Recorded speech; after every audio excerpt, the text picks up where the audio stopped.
The story opens inside a high-security prison in Santiago, a place where no prisoner has ever successfully escaped. The warden is brutally cruel, handing out savage beatings for even the smallest infractions, which is exactly why no one dares to even dream of breaking out. Everything changes the moment Leon arrives. He's a brilliant architect who can look at any structure and instantly read its design and construction history. The second he steps through those gates, he starts planning his way out. Leon isn't alone. He has 4 accomplices by his side.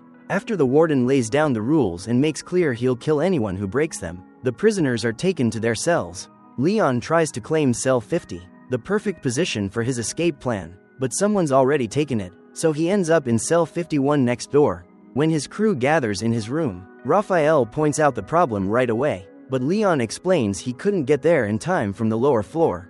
German asks what they do now, and Raphael answers simply, they start planning tomorrow. Soon after, another member of their crew shows up, a prisoner who plays guitar. Inside this prison, inmates with special skills are allowed to work jobs like playing music, cooking, or building furniture, which turns out to be more useful than anyone realizes.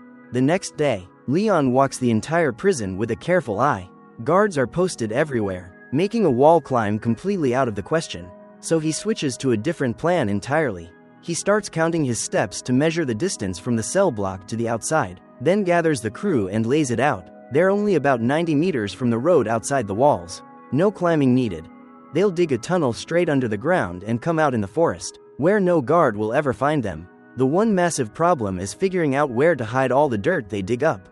While they're talking it over, a prisoner named Bigot is watching. He's the warden's secret informant, planted among the inmates to snitch on anyone planning an escape. After days of tailing Leon and his crew, he grows suspicious and approaches Raphael, claiming he knows what they're planning and wants in. Raphael shuts him down immediately, insisting they're just having a normal conversation. The following day, Leon, German and Raphael head down to the cell below. Raphael looks at the wall and identifies where they'll dig through to start the tunnel. But there's a major problem.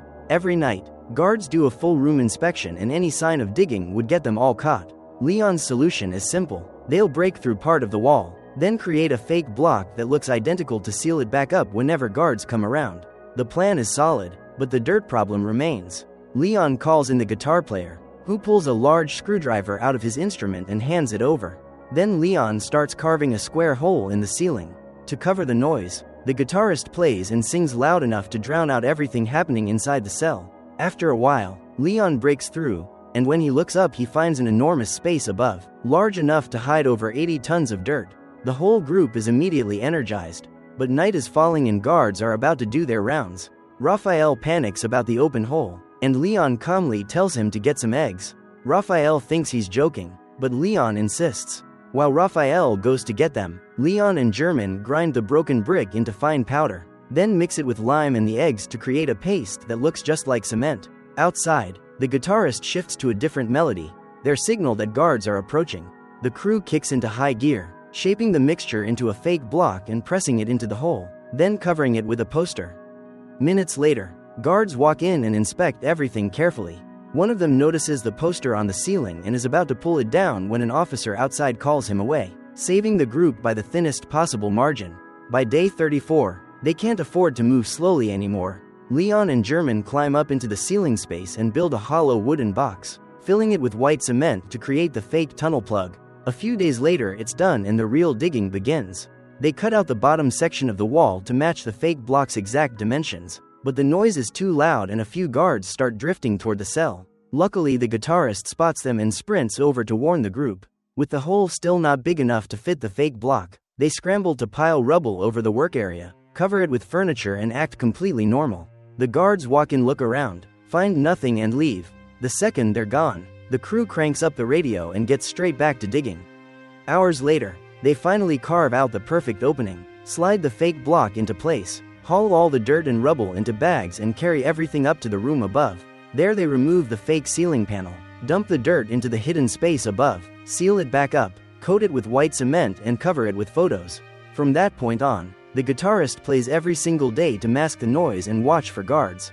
Meanwhile Leon, Raphael and German dig steadily below, packing dirt into small bags and quietly moving them upstairs in a system that runs like clockwork for days without anyone catching on. But a prisoner named Oscar starts to notice something. Every day, the same group moves between the same two cells, always carrying bags or buckets. He says nothing and keeps watching. By day 70, Leon measures the tunnel and realizes they've only covered about 5 meters. At this rate it would take 5 years to finish. They need more people. At the same time, German is stopped by a guard while carrying a bag upstairs. The guard demands to know what's inside, and while German says it's just personal items, the guard isn't satisfied and orders him to the inspection room. As he bends down, German secretly swaps his dirt-filled bag for an identical clean one that Leon is holding, then follows the guard. The inspection turns up nothing and German walks free. By day 86, nobody wants to wait any longer.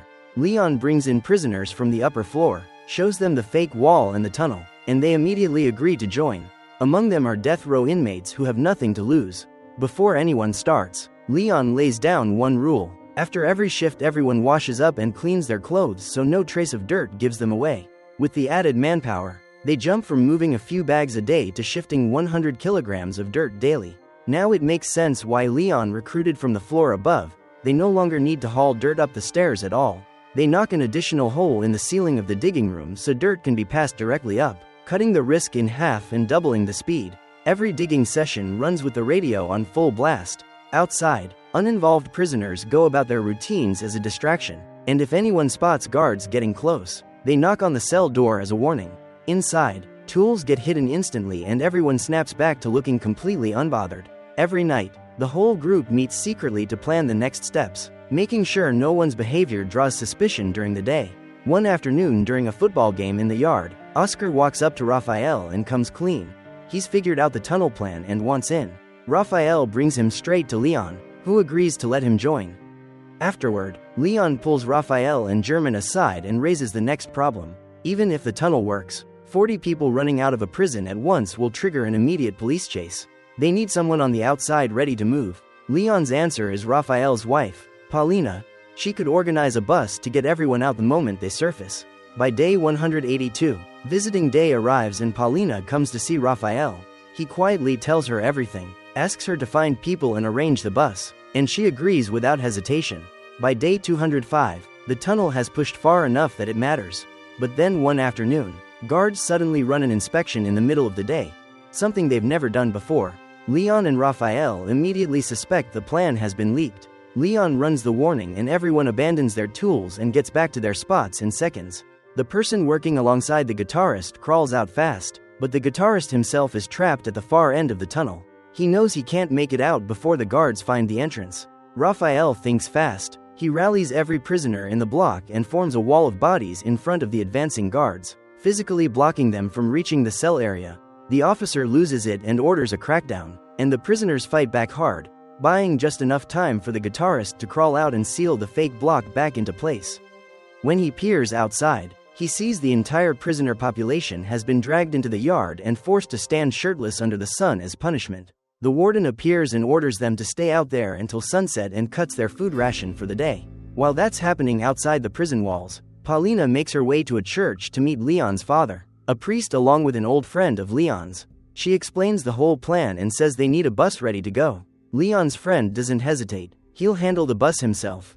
Back inside, Raphael's lawyer comes for a visit. During the meeting, the warden offers Raphael a cigarette, which he refuses, but he pays close attention to the brand on the pack and commits it to memory. More than a year has now passed, and the tunnel is close to being finished. Then one day, a prisoner working deep in the tunnel suddenly passes out from oxygen deprivation. Raphael is right behind him and manages to drag him out in time. That night, the group realizes the air problem has become critical. There's a prisoner in the block who works with machinery and owns a small motor. Raphael makes him a deal: hand over the motor and he gets a seat on the escape. The man agrees. They attach a fan to the motor, connect it to plastic tubing, and run fresh air all the way to the tunnel's end. The problem is solved. Around this time, the warden starts feeling like something is off. He pulls Bigot aside and tells him to watch the prisoners more closely. Bigot agrees, though even now he still doesn't know exactly what's happening. On day 514 of digging, they're almost there. At the tunnel's end, Raphael punches a small hole up through the ground and pours red liquid out as a signal, letting Paulina and Leon's friend know exactly where to look. Bigot, still suspicious, approaches Raphael with one last attempt, saying he's tired of prison life and just wants to escape with them. Raphael almost softens, until he glances down and recognizes the cigarette brand in Bigot's hand, the same brand the warden smokes.